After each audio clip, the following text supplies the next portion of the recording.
Wow, we made it to Planet Spiral Review. That was quite a journey. Let's explore. So, when we're planning for Spiral Review, here are some questions you may want to ask yourself. What standards will I focus on in this limited time span? What questions will I use to support this review, and where can I find them?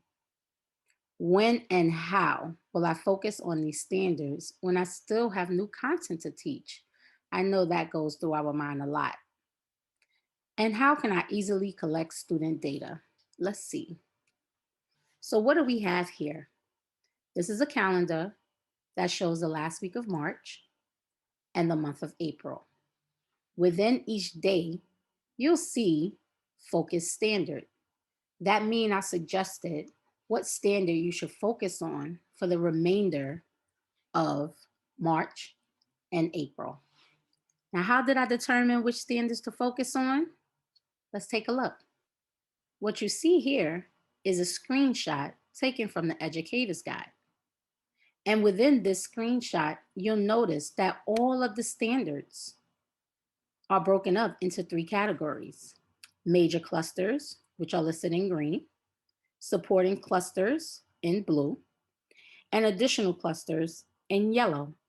When creating the calendar, I decided to use the standards that fell within the green section. So as you can see, we have ratios and proportional reasoning, we have number sense, and then we're ending it off with expressions and equations right here at the bottom. What you will also see in each day on the calendar is the standard followed by a number. And then you'll also see 2019 exam followed by a number. Let me explain the first part. Where you see just the standard followed by a number, I'm referencing the snapshots that I created, which consist of past New York State exam questions from 2018 and below to the year Common Core began. Let's take a look at that.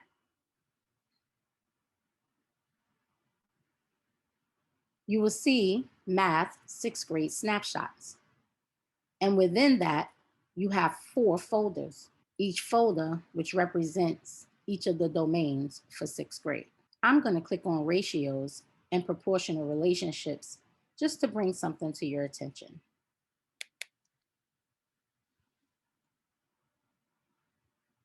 You'll notice there's quite a few snapshots here, but let's look at the titles.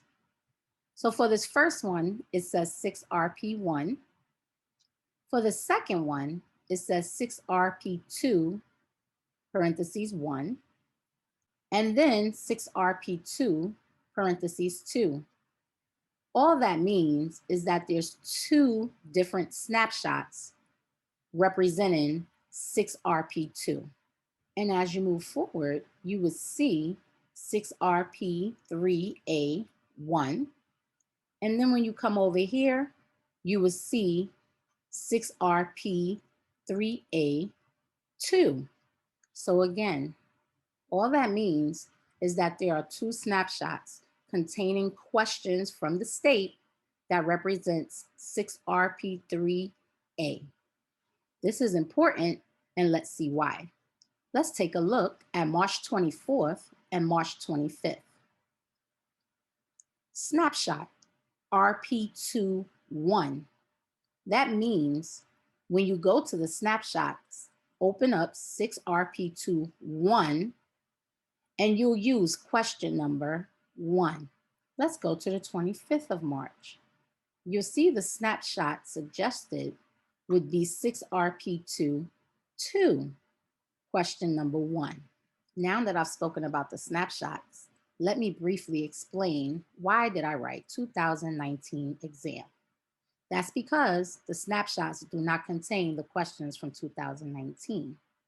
However, I thought it would be great if you can use the questions from 2019 as your spiral review.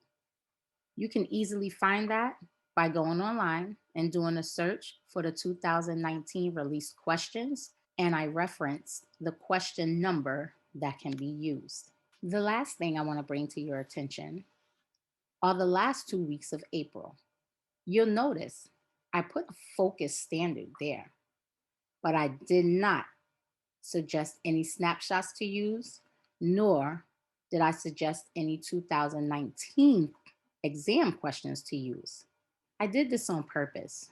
Why? To create collaboration. It would be great if you work with your math team to go through these snapshots and the 2019 exam and determine what questions will I use for my spiral review. I know some of you may be wondering, will I have access to the snapshots? Will I have access to this calendar? Absolutely. And you'll hear me say this more than once as we continue to navigate space. As soon as you complete the survey for this PL, you will gain access to a folder which contain all of the resources shared throughout this PL. Let's move forward.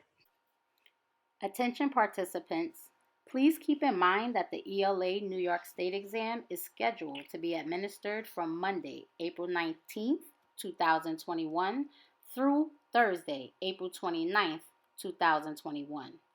As a result, you may have to be flexible on how you engage in the spiral review. For example, if lessons are taught asynchronously, you can still use the Google form and upload videos of your modeling. 7th grade teachers, you thought I forgot about you. I didn't. This is the 7th grade spiral review plan. It is very similar to the 6th grade spiral review plan. Same concept. Each day, there is a focus standard, and you will see that I'm suggesting what snapshot should be used and what question, as well as what question to use from the 2019 exam. As I've said before, for the last 2 weeks, I put in the standards that you should focus on, but I would love for you to work as a team to figure out what questions you will lift from the snapshots or the 2019 exam. And again, once you complete this survey, you will have access to all of these resources. Let's move forward. 8th grade. Were you sitting there wondering, I hope she did it for 8th grade as well? Yes, I did. Here's your 8th grade spiral review plan. Exactly the same. You have your focus standard. You also have the questions that I'm suggesting that you use from the snapshots and the 2019 exam. And the last 2 weeks only contains the focus standard. Again, work with your team to figure out what questions you would like to use or lift from the snapshots or the 2019 exam. And of course, you will have access to all of these resources once you complete the survey. Okay, let's move forward because I know you may be thinking, when can I actually do this? And before I forget, the standards that start off in March for each of the grades are actually the standards students were tested on for the district assessment. So please review that data as you are preparing for the spiral review so that you will have a sense of where your students are and what their needs will be. When and how can you engage in spiral review? Well, you can do this in lieu of the do now, fluency activity, or the opening exercise of a lesson using a Google form. The Google form will be used to collect that data from students. When you do this, you first want to think about allocating time for students to submit their answers. Not too much time and not too little time. And then you want to immediately review after. So let's go to that Google form just to see what I mean. What you will see here is a Google form that was created that I can use for my spiral review. Here's one thing I need you to notice to make it very simple. Make sure you include a section where students have to write their name and make it required. So that way, when you receive the data, you will see the student's name as well. And then put the question that you are going to use within the Google form. You can take a screenshot of the question and input it here. Now, let's talk about timing.